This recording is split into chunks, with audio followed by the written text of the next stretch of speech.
In this video, we will discuss about block diagram of indirect method in FM generation. FM జనరేషన్లో మనం indirect method ఎలా మనం దాని blocks అనేవి ఎలా ఎగ్జిక్యూట్ అవుతాయో ఈ వీడియోలో ఎక్స్ప్లెయిన్ చేసుకుందాం. ఫస్ట్ ఆఫ్ ఆల్ వచ్చేసి ఈ బ్లాక్ డయాగ్రామ్ చూసుకుందాం. M(t) అంటే మెసేజ్ సిగ్నల్, ఇది ఇంటిగ్రేటర్కి ఇస్తున్నా. ఇంటిగ్రేటర్కి ఇస్తే ఇంటిగ్రల్ M(t) dt అవుతుంది. ఇది మెసేజ్ సిగ్నల్. M అంటే మెసేజ్ సిగ్నల్ అనేది ఇంటిగ్రేటర్కి ఇస్తే అప్పుడు ఇంటిగ్రల్ M(t) dt అవుతుంది. ఈ నుంచి నారో బ్యాండ్ ఫ్రీక్వెన్సీకి వెళ్తుంది. నారో బ్యాండ్ ఫ్రీక్వెన్సీ నుంచి ఫ్రీక్వెన్సీ మల్టిప్లయర్కి వెళ్తుంది. ఫ్రీక్వెన్సీ మల్టిప్లయర్ నెక్స్ట్ పవర్ యాంప్లిఫైర్కి ఇస్తుంది. ఇక్కడ వైడ్ బ్యాండ్ ఫ్రీక్వెన్సీ మోడ్యులేషన్ ఉంటుంది. ఇక్కడ నుంచి మనకు ట్రాన్స్మిటింగ్ యాంటీనాకి వెళ్తుంది. ఈ ప్రాసెస్ అంతా ఇలానే ఉంటుంది. లాస్ట్ వీడియోలో కూడా సేమ్ ఇలానే ఉన్నది కాబట్టి ఇది ఎక్స్ప్లెయిన్ చేయలేదు, స్కిప్ చేస్తున్నా. ఇది ప్రాసెస్ ఇలా ఉంటుంది.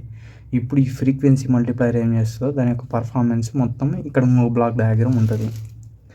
The basic function of frequency multiplier is which amplifies the output which is generated by the narrow band frequency into n number of times then it produces WBFM.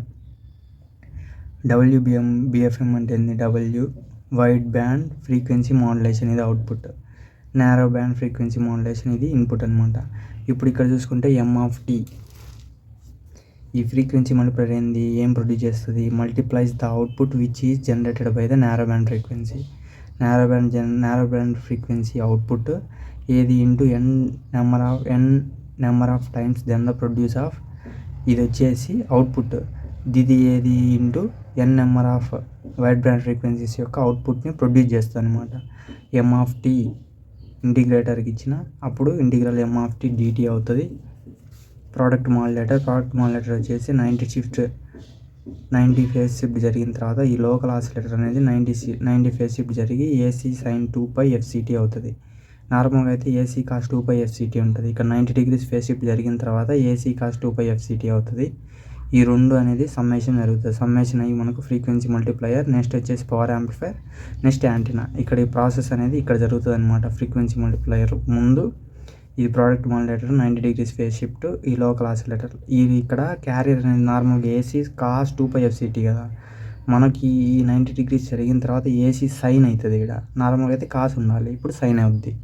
ఇప్పుడు local oscillator అంటే చూద్దాం. Local oscillator అంటే ఏంది? Produces continuous ఆసిలేషన్ని produce చేస్తుంది. Frequency multiplier multiplies the frequency of the signal which is generated by the summer into n number of times. ఈ multiplier అని చెప్పిన frequency సిగ్నల్ని మనకు సమ్ చేసి n నెంబర్ ఆఫ్ టైమ్స్ అనేది జరుగుతుంది అనమాట. నెక్స్ట్ పవర్ యాంప్లిఫైర్ ఏం చేస్తుంది? పవర్ యాంప్లిఫైస్ ద పవర్ అంటే పవర్ని ఇంక్రీజ్ చేసి ఆ యొక్క ప్రాసెస్ యాంప్లిఫికేషన్ జరిగేదానికి ఈ పవర్ యాంప్లిఫైర్ అనేది యూజ్ అవుతుంది అనమాట. పవర్ యాంప్లిఫికేషన్ దానికి యూజ్ అవుతుంది. నెక్స్ట్ ఇది indirect method of FM generation. ఇప్పుడు క్లియర్గా అర్థమైంది అనుకుంటున్నాను. అర్థం కాకోకుంటే వీడియో పాస్ చేసి మళ్ళీ చూడండి. Thank you. Please like and subscribe my channel. Support me. Thank you.